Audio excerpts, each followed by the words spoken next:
Hi there, it's Alexandra with WWII. And one of my favorite genres to read, if not the favorite, is historical fiction because I learn about history while having fun. When I found out about Salt to the Sea, I knew I had to get it immediately. I have read a book by Ruta Sepetys before, and when I read the description for this book, I knew it had to be the next book I would read. The book tells the story of the Wilhelm Gustloff, a ship tragedy that no one talks about, but that was 6 times worse than the Titanic's tragedy.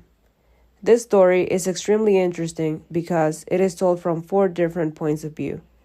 Each character has their own mystery, and as the story goes on, we get to know more about each one of them.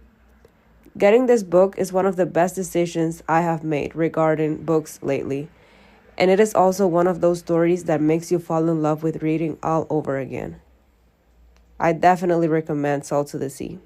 And that is my point of view.